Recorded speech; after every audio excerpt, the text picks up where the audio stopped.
بسم اللہ الرحمن الرحیم الحمدللہ رب العالمین والصلاة والسلام علی سید الانبیاء والمرسلین اما بعد فاعوذ باللہ من الشیطان الرجیم بسم اللہ الرحمن الرحیم۔ ناظرین، میں ہوں سید مہتاب علی۔ ہم نے ایک سلسلہ شروع کرنے کا ارادہ کیا ہے، دعا کیجیے اللہ تبارک و تعالی اس کو جاری اور ساری رکھے، کیونکہ یہ اہل سنت اور مسلمانوں کے لیے بہت مفید سلسلہ ہے۔ ہمارے امام اہل سنت امام احمد رضا خان بریلوی رحمۃ اللہ تعالی علیہ پر بہت سے الزام اور اتہام ہیں۔ ہم انشاءاللہ اس سلسلے میں ان پر لگے الزام اور اہل سنت و جماعت پر لگے الزاموں کو رد کریں گے اور بیان کریں گے کہ حقیقی مسلمان اور سچے سچے مسلمان اور وہ مسلمان جو صحابہ کرام کے نقش قدم پر اور ان کی تعلیمات پر چل رہے ہیں اور صدیوں سے جن کو مسلمان کہا جاتا ہے، اور جن کے مقابلے میں آنے والا ہر فرقہ ہر گروہ جو ہے وہ گمراہ اور بد دین اور بدعتی کہلاتا ہے، وہ اہل سنت ہیں۔ ان کے مخالف میں جو آئے گا وہ بدعتی کہلائے گا، وہ گمراہ کہلائے گا۔ اور پھر ہمیشہ اہل بدعت کی یہ عادت رہی ہے کہ اہل سنت و جماعت کو الگ الگ القاب سے یاد کرتے ہیں تاکہ اہل سنت کا یہ اہل سنت والا نام لے کر اپنے آپ کو سنی کہیں اور اہل سنت کو ایک شاذ جماعت کہنے کا ایک جرم کریں۔ حالانکہ کتے کو شیر کہنے سے کوئی کتا شیر نہیں ہو جاتا، پیشاب پر آپ دودھ کا لیبل لگا لیں تو وہ دودھ نہیں بن جاتا۔ اہل سنت اپنے عقیدوں سے پہچانے جاتے ہیں، اہل سنت اسلاف کی تعلیمات کے مطابق زندگی گزارنے سے پہچانے جاتے ہیں۔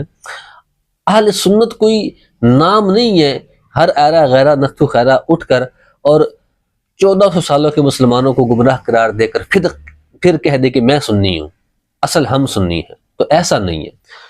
تو امام اہل سنت، ان کا لقب ہے امام اہل سنت کا امام احمد رضا خان بریلوی رحمۃ اللہ تعالی علیہ کے حوالے سے اس سلسلے میں ہم انشاءاللہ دو باتیں بیان کیا کریں گے۔ ایک تو اعلیٰ حضرت امام احمد رضا خان کا رد شرک اور ایک رد بدعت۔ ہم اہل سنت پر گمراہ لوگوں نے ایک الزام لگا رکھا ہے کہ ہم شرک کو پروموٹ کرتے ہیں معاذ اللہ، اور ہم بدعت کو پروموٹ کرتے ہیں معاذ اللہ۔ تو انشاءاللہ یہ فتاوی رضویہ ہے،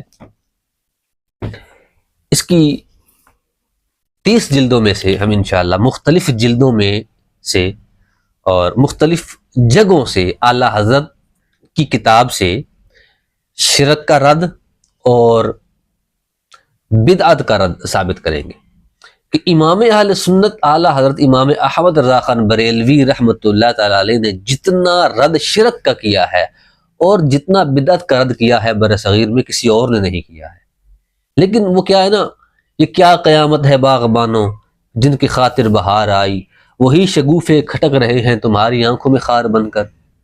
جس ہستی نے دین کا اتنا کام کیا ہے، جس ہستی نے سنیت کا اتنا کام کیا ہے، جس ہستی نے بدعتوں کا کلا کما کر کے اپنا لقب حاصل کیا، حامی سنت ماحی بدعت، یہ لقب ہے اعلیٰ حضرت کا کہ سنت کی حمایت کرنے والے اور بدعت کو مٹانے والے۔ اس ہستی نے اتنے عظیم کام کیے ہیں، کوئی بدبختی ہوگا جو پھر بھی ان کو بدعتی کہے اور بدعتیوں کا سربراہ کہے۔ وہ بد باطن ہے، وہ باطن کا مریض ہے جو پھر ایسے عظیم امام پر بدعت کی اور پھر شرک کی پرموٹ کی تہمت لگاتا ہے۔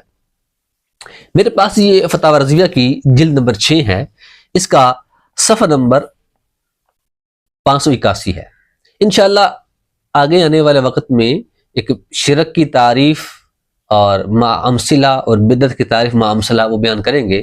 آج کے لیے فقط صرف یہ بیان کرتا ہوں کہ اعلیٰ حضرت سے سوال ہوا صفحہ نمبر 581 پر، مسئلہ نمبر 719 ہے۔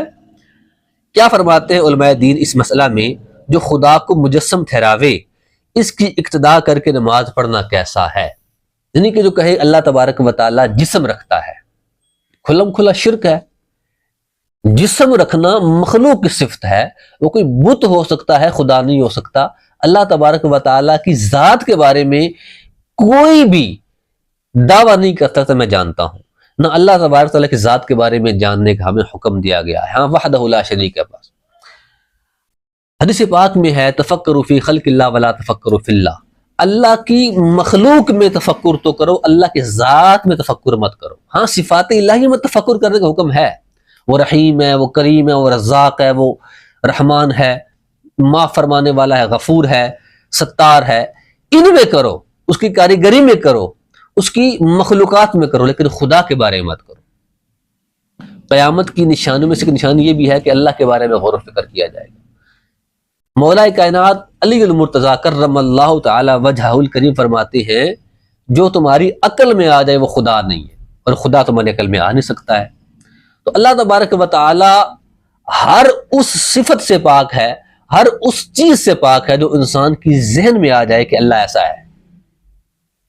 انسان کے ذہن کا جو خالق ہے اس نے انسانی ذہن کو اس طرز پر رکھا ہے، اس کو اتنی اہمیت، اس کو یہ کہہ لے کہ ایسے سسٹم فٹ کیے ہیں کہ وہ اس کے بارے میں نہیں سوچ سکتا، اور جو اللہ کے بارے میں سوچتا ہے یا سوچنے کی کوشش کرتا ہے وہ گمراہ ہو جاتا ہے۔ خواہ ابن سینا ہو، خواہ وہ غیر مسلم سائنسدان ہو یا مسلمان سائنسدان ہو، جب انہوں نے اللہ کی ذات کے بارے میں سوچنا شروع کیا تو گمراہ ہو گئے، جا کر کفر میں پڑے۔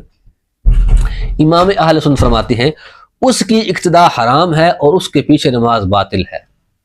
جو اللہ کو مجسم کہتا ہے، جسم والا کہتا ہے، اس کی اقتداء جائز ہی نہیں، کہ جسم مخلوق کی صفت ہے، خالق جسم و جسمانے سے پاک ہے، مکان سے پاک ہے، جہت سے پاک ہے، زمانے سے پاک ہے۔ اللہ تبارک و تعالی زمانے سے پاک ہے، ماضی، حال اور استقبال مخلوق کے لیے ہے، اللہ کے لیے نہیں ہے۔ اللہ تبارک و تعالی مکان سے پاک ہے، مکان دایاں بایاں آگے پیچھے اوپر نیچے جسے شش جہت کہتے ہیں، اللہ تعالیٰ اس سے پاک ہے، نہ اس کے کوئی اوپر ہے نہ وہ کسی کے اوپر ہے، نہ اس کے کوئی دائیں ہے نہ بائیں ہے، نہ آگے نہ پیچھے ہے۔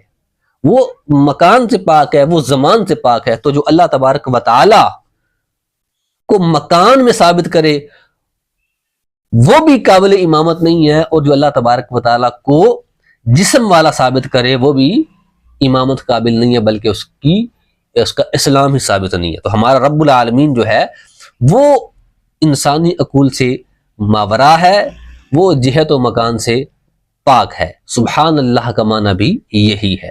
اللہ تعالیٰ کی بارگاہ میں دعا ہے کہ ہمیں اکابر و اسلاف کے علوم کو سمجھنے کی اور ان کی عزت و تعظیم کرنے کی توفیق عطا فرمائے۔ آمین بجاہ النبی الامین صلی اللہ علیہ وسلم۔